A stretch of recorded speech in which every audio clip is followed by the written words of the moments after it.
महाराज जी, हम नियमों का पालन करते हुए गृहस्थी में हैं, पर कर्म बंधन वश पति का कहीं और संबंध है। इसलिए जप में प्रयास करते हुए भी बहुत बाधाएं आती हैं। कृपया मार्गदर्शन करें, जप को कैसे बढ़ाऊं और मैं इस स्थिति में कैसे आगे बढ़ूं। समस्या तो है।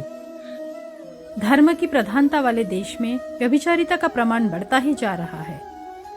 हम अपनी इंद्रियों को संयम में ना रखें तो सब नाश हो जाएगा। जीवन के नाश को हम मनोरंजन समझने की भूल कर रहे हैं।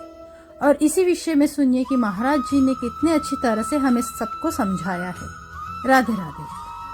और ये समस्या अज्ञान के कारण बहुत बढ़ रही समाज में हमारे, क्योंकि ये जो बॉयफ्रेंड गर्लफ्रेंड का रिवाज चल रहा है ना, ये समस्या ही समस्या है।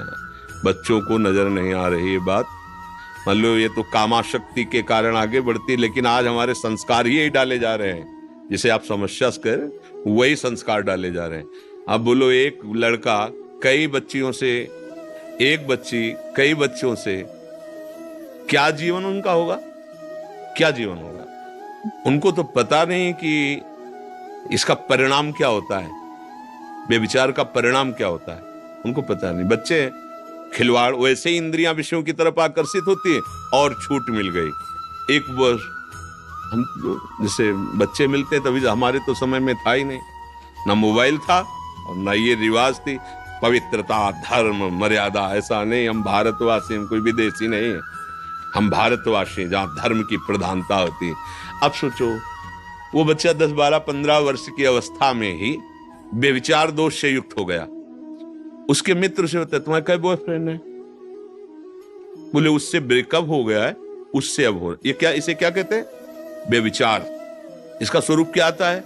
वो लड़का कितनी गर्लफ्रेंड के, एक लड़का मिला जो परमार्थ संबंधी प्रश्न किया, फिर उसके ब्रह्मचर्य पर दृष्टि गई तो उसने कहा 9 गर्लफ्रेंड है, 9 जगह वे विचार कर रहे हो और बात अध्यात्म की तुम कर रहे हो। अब बताओ क्या संस्कार होंगे, क्या संस्कार होंगे? अब जब उन बच्चों और बच्चियों का ब्याह होगा तो पातिव्रत धर्म से रहेंगे। अगर अपनी इंद्रियों को संयम में नहीं रखोगे तो ये दोष होगा ही होगा। हम आपको एक घटना बताते हैं। भ्रमण के समय सब, जैसे बहुत सुंदर परिवार चल रहा था। एक बच्ची थी 2-3 वर्ष की, बच्चा होगा 5-7 वर्ष का। बहुत सुंदर, मतलब सुशील परिवार। अब विष आ रहा है उनके घर में। पहले का बॉयफ्रेंड पत्नी का, अभी तक तो प्रवेश, अब आया। दोनों में ले, क्योंकि पूर्व प्रेम था। तो कहा पति ड्यूटी में गए, वो आते होंगे। बोले आप कह देना हमारे कजन है, और हम भी कह देंगे कि हाँ हमारी आवश्यकता है इस शहर में, तो कहो तो हम किराए में रह लें, आपको किराया दे दें या कुछ दिनों के लिए आप। ऐसा ही नाटक किया। वो सीधा आदमी, जब पत्नी कह रही कि हमारे परिवार के हैं, हमारे भाई लगते हैं, बच्चे उनको मामा कह रहे हैं, वो झुक के पैर छुरा के आप हमारे बानोई हो।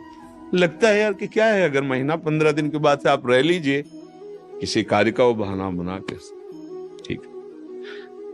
वो अर्थ ऐसा का मतलब था, एक नौकर रखता था भोजन बनाने के लिए, पत्नी को असुविधा न हो इसलिए भोजन सब।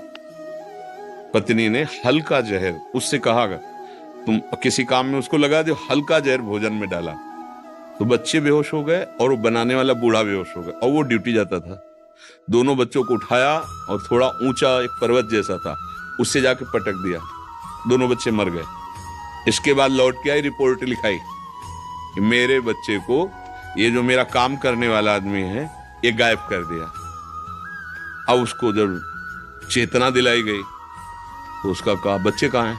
बहुत पिटाई। अब तो उसने कहा साहब मुझे ये पता नहीं कि बच्चे कहाँ गए, पर ये पता है कि आज मुझे भोजन बनाने की सेवा जो थी वो नहीं दी गई और भोजन पवाया गया। इसके बाद मुझे कुछ पता। तब उनके दिमाग में ये बात दौड़ी कि कुछ तो गड़बड़ है।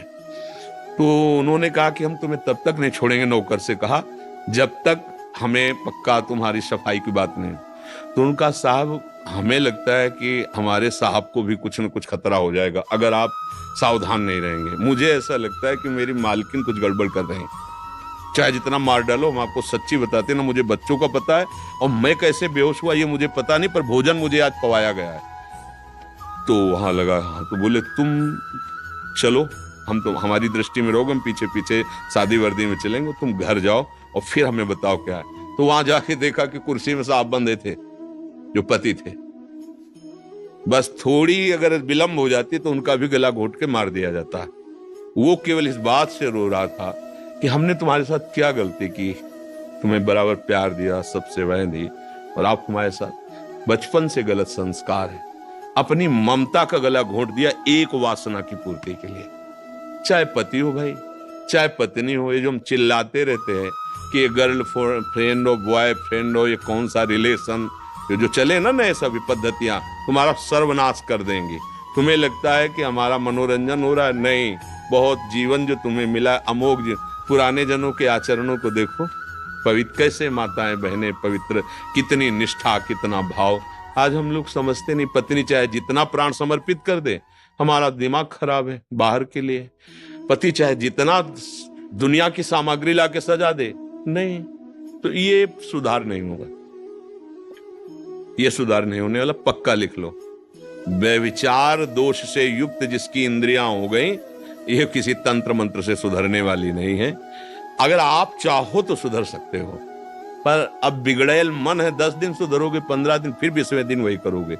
इसीलिए तो गुरुकुलों में भेजे जाते थे बच्चे, माताएं बहनों को बहुत सावधानी से पढ़ो लिखो, लेकिन पवित्र आचरण, हर चीज की जानकारी माता पिता रखते थे। अब किसी दूसरे कुसंग की जरूरत नहीं, मोबाइल काफी है, छोटे छोटे बच्चे इधर उधर। अब इस प्रश्न का समाधान केवल ये कि आप अपने को सुधार लो। हमारी राय में अगर वो पति बन करके आए हैं, वो अपना बुरा आचरण करें, वो भोगेंगे। आपका जो कर्तव्य, आप अपने कर्तव्य का पालन करते हुए भजन करते रहो, तो तुम्हारा मंगल हो जाएगी। पर ये बात समझ में नहीं आएगी, लेकिन हमारे पास जो शिक्षा है वो कल्याण के लिए है। नहीं तो ये थोड़ी कि पति व्यभिचारी तो तलाक दे दीजिए। हमारा तो जो सिद्धांत है कि धैर्य पूर्वक चलो, अपनी इंद्रियों पर शासन करो, अपने संबंधियों का भी मंगल हो, भगवान से प्रार्थना करो कि भगवान हमारे पति की बुद्धि शुद्ध कर दो। कई बार हम कहा है कि हमें शराबी से नफरत नहीं करना, शराब छुड़वा दो, वो बढ़िया आदमी हो जाएगा। अगर पति ये बेविचार प्रवृत्ति छोड़ दे तो बढ़िया आदमी हो जाएगा। आप साधन करो, नाम जप करो, और अगर भगवान उसकी बुद्धि शुद्ध कर दे तो एक सच्चा पति भी बन सकता है। हम तो आपको मजबूत करना चाहेंगे कि आप अपनी इंद्रियों पर शासन करके आप वो गलती मत करो जो पति कर रहा है। नाम जप करो, नाम जप छूटे क्यों, आप कौन सहारा है? आप खुद कह रहे हो जिस पति का सहारा लिया वो दूसरे, तो आप फिर लो ना परम पति का सहारा, भगवान का आश्रय लिया, उनका नाम, प्रभु अब तो आप ही मेरे प्रीतम हो, आप ही मुझे संभाल। वो मंगल भवन है, वो संभाल लेंगे, हमें पक्का विश्वास है। भगवत सहारे हो जाओ, सब ठीक हो जाएगा। समय लगेगा, भगवान से प्रार्थना करो उसकी बुद्धि शुद्ध कर दे। हमारे पास तो यही उपाय है, आगे भगवान जैसा प्रेरणा दे, जैसा बकाया। आज हम ये फिर आपसे कहते हैं, अगर बच्चों को नहीं संभाला, और ये गर्ल फ्रेंड और बॉय फ्रेंड और ये दुनिया का जो प्रपंच चला है ना, ये मतलब हमारी सब जो धर्म मर्यादाएं सब छिन्न भिन्न हो जाएंगे, सब नष्ट हो जाएंगे। ये कलयुग की चाल है और कोई सुविधा नहीं है, ये केवल भ्रष्टाचार बढ़ाने की बातें हैं। ये हमारे देश में ऐसा नहीं होता। अब जो शुरू हुआ है ना, ये सब मोबाइल और ये बाहरी बातों को लेकर के हुआ है।